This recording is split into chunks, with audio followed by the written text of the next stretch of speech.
Hello friends, உங்கள் எல்லோருக்கும் அன்பான வணக்கம். இன்னைக்கு நம்ம குழிப்பணியாரம் எப்படி செய்யறதுன்னு பார்க்கலாம். இந்த ரெசிபியை கஜலட்சுமி அப்படிங்கிற சகோதரி ரொம்ப நல்லா கேட்டிருந்தாங்க. அவங்களுக்காகவும் மற்ற எல்லோருக்காகவும் கார குழிப்பணியாரம் எப்படி செய்யறதுன்னு பார்க்கலாம் வாங்க. இது காலையில டிஃபனுக்கு மட்டும் இல்லைங்க, நைட்டு டின்னருக்கு அப்புறம் ஈவினிங் ஸ்நாக்ஸ் மாதிரி கூட கொடுக்கலாம். வாங்க எப்படி செய்யறதுன்னு பார்க்கலாம். இப்போ கார குழிப்பணியாரம் செய்யறதுக்கு மாவு எப்படி அரைக்கிறதுன்னு பார்க்கலாங்க. அதுக்கு 1.5 கப் அளவுக்கு இட்லி அரிசி, 1.5 கப் அளவுக்கு பச்சரிசி, இது ரெண்டும் சேர்த்து 3 கப் எடுத்தோம் அப்படின்னா அதே கப்ல 1 கப் அளவுக்கு உளுந்து எடுத்துக்கோங்க. கூடவே 1 டீஸ்பூன் அளவுக்கு துவரம் பருப்பு, 1 டீஸ்பூன் அளவுக்கு கடலைப்பருப்பு, 1/4 டீஸ்பூன் அளவுக்கு வெந்தயம் சேர்த்துக்கலாங்க. இந்த துவரம் பருப்பும் கடலைப்பருப்பும் சேர்க்கறதுனால நல்லா செவந்து வருங்க.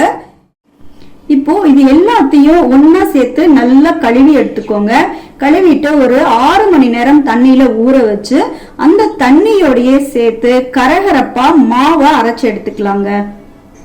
பாருங்க, இப்போ அரைச்சு எடுத்த மாவை 1/2 டீஸ்பூன் அளவுக்கு உப்பு சேர்த்து நல்லா கரைச்சு 12 மணி நேரம் புளிக்க வச்சு எடுத்து வச்சிருக்கேங்க. பாருங்க, பணியாரத்துக்கு இது ஸ்பெஷலா நம்ம செய்யணும்னா மட்டும் இது போல அரைச்சி எடுத்துக்கலாம். சப்போஸ் இது மாதிரி செய்யறதுக்கெல்லாம் நமக்கு டைம் இல்லை அப்படின்னா நார்மலா இட்லி மாவு வச்சிருப்போம் இல்லைங்களா, அதுலயே இதே மெத்தட்ல பணியாரம் செய்யலாங்க. குழிப்பணியாரம் செய்யறதுக்கு முதல்ல மாவை தாளிச்சு எடுத்துக்கலாங்க. அதுக்கு ஒரு கடாய் அடுப்புல வச்சுட்டோம். இதுல நெய்யும் கல்லெண்ணெயும் சம அளவு கலந்து எடுத்து வச்சிருக்கேங்க. இதனால இந்த குழிப்பணியாரம் ரொம்பவே வாசனையா இருக்குங்க. சப்போஸ் உங்களுக்கு நெய் பிடிக்கல அப்படின்னா கல்லெண்ணெய் மட்டும் செய்யலாங்க. குழந்தைங்களுக்கு கொடுக்குறப்ப கொஞ்சம் நெய் சேர்த்து செய்யறப்போ அவங்க ரொம்ப ஆரோக்கியமா இருப்பாங்க. இப்போ இதுல 2 டேபிள் ஸ்பூன் அளவுக்கு எண்ணெய் விட்டுக்கலாம். எண்ணெயும் நெய்யும் நல்லா காஞ்சதும் கடுகு 1/2 டீஸ்பூன் சேர்த்துக்கோங்க. உளுந்து 1 டீஸ்பூன், கடலைப்பருப்பு 1 டீஸ்பூன், இது கூட மிளகு 1 டீஸ்பூனும் சீரகம் 1 டீஸ்பூனும் சேர்த்துக்கிறோங்க. முதல்ல மிளகு சேர்த்துடலாம், சீரகத்தை கொஞ்சம் கடைசியா சேர்த்துக்கலாம். இந்த நெய்யில மிளகு வறுபடுறப்போ அவ்வளோ டேஸ்டியா இருக்குங்க. அதே போல உங்களுக்கு விருப்பம் இருந்தா முந்திரி பருப்பை குட்டி குட்டியா கட் பண்ணிட்டு சேர்த்துக்கலாம். பாருங்க, மிளகு நல்லா வெடிக்க ஆரம்பிச்சதும் சீரகம் 1 டீஸ்பூன் சேர்த்துக்கிறோம். இப்போ இது எல்லாத்தையும் நல்லா ஃப்ரை பண்ணிக்கலாம்.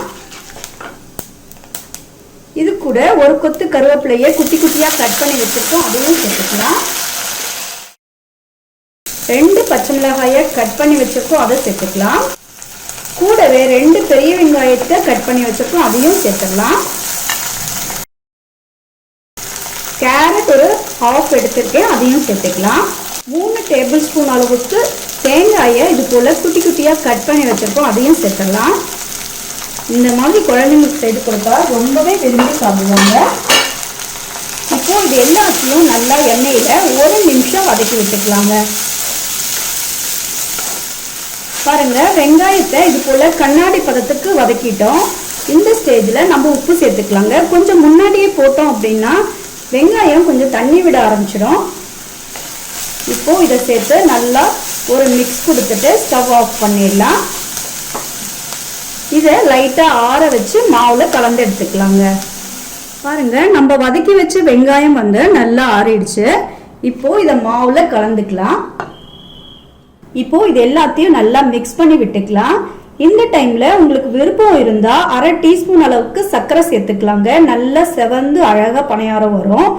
நம்ம நார்மலா இட்லி மாவு அரைப்போம் இல்லையா, அந்த மாவுலயே கூட 1/2 டீஸ்பூன் அளவுக்கு சர்க்கரை சேர்த்துட்டு இதே மெத்தட்ல தாளிச்சு கொட்டி செய்யலாங்க. ரொம்பவே சூப்பரா இருக்கும்.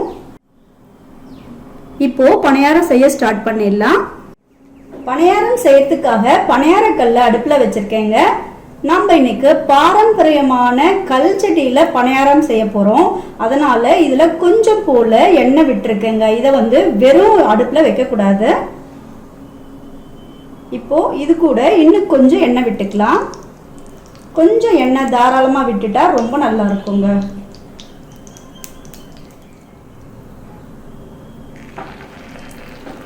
எப்பயுமே பணியாரத்துக்கு சைட்ல இருந்து ஆரம்பிக்கலாங்க. ஏன்னா இந்த சென்டர்ல இருக்கிற போர்ஷன்ல ஹீட் நிறைய கிடைச்சிடும். அதனால ஃபர்ஸ்ட் அது நல்லா முருகல் ஆயிடும். அதனால முதல்ல சைடில் இருக்கிறதுக்கெல்லாம் மாவு ஊற்றிக்கலாம். இது மாக்கல்லில் செய்கிற பணியார கல்லுங்கிறதுனால அடைசலுக்கு மட்டும் கொஞ்சம் எண்ணெய் தாராளமாக விடணுங்க. அடுத்தடுத்து போடுறப்ப எண்ணெய் குறைவாகவே விட்டுக்கலாம். இப்போ பாருங்கள், கடைசியாக தான் இந்த சென்டரில் இருக்க கல்லில் நம்ம மாவை விடுறோம். ஃப்ளேமை மிதமான அளவில் வச்சுக்கலாம். அதே போல் பணியாரத்தை திருப்பி போடுறதா இருந்தால் இந்த சென்டர்லேருந்து ஆரம்பிக்கலாம்.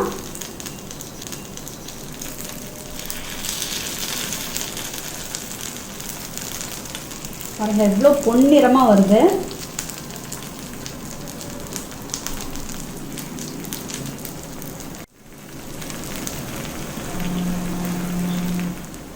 பணியாரத்தை அப்பப்போ லேசாக இது போல் திருப்பி விட்டுக்கலாம்.